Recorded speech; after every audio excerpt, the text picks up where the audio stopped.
آج تک یاد کرتا ہوں. ہم دبئی میں بیٹھے ہوتے تھے تو بی بی کو آپ جیسے وکلا، پی ایل ایف کے وکلا، پارٹی کے وکلا کال کرتے تھے کہ بی بی ہم نے چیف تیرے جان اسرار بے شمار بے شمار.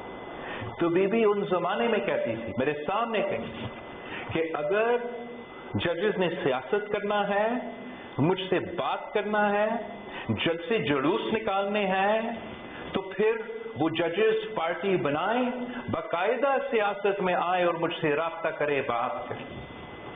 اور ان زمانوں میں تو اس جو یہ ویژن ہے میرا سمجھ میں نہیں آتا کہ ہم تو مخالفت کر رہے ہیں، ہمارا مخالف کا جو مخالف ہے وہ بھی ہمارا دور. میرا تو اس عمر پہ تو سوچ یا نظر اسی تک پہنچ سکتا، مگر اتنا دور شہید محترمہ بے نظیر بھٹو دیکھتی تھی. اس کو وہ پتہ تھی کہ اگر ہم عدالت کو سیاسی جماعت کی طرح ٹرین کریں گے، عدالت سے سیاست کی امید رکھیں گے، تو اس کا نقصان آپ کا جمہوریت کا ہوگا، آپ کا آئین کا ہوگا، اور سب سے بڑھ کر ہمارے عوام کا ہوگا.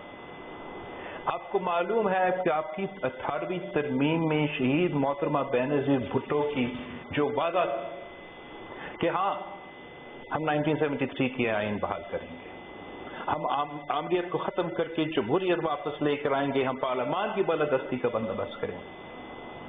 مگر وہ ناانصافی جو آپ نے دیکھا ہے، وہ ناانصافی جو شہید محترمہ بے نظیر بھٹو خود بضابطہ خود ایک بیٹی کے طور میں کہ اپنے والد کا عدالتی قتل ہوا اور یہ عدالتوں سے ہمیں انصاف نہیں ملا، اس ایشو کا حل نکالنے کے لیے شہید محترمہ بے نظیر بھٹو نے اپنے ہاتھوں سے ہمارے لیے تیار کیا ہے منصوبہ کہ جوڈیشل ریفارمز ہونا ہے. آج کا کانٹیکس میں نہیں. افتخار چودھری بھی افتخار چودھری نہیں تھا تب. وہ ان زمانوں میں پی سی او کے مطابق مشرف کے عدالت کا چیف جسٹس تھا جب سی او ڈی سائن ہوئی. تب شہید محترمہ بے نظیر بھٹو کی یہ منصوبہ بنی کہ اگر ہم نے پاکستان کے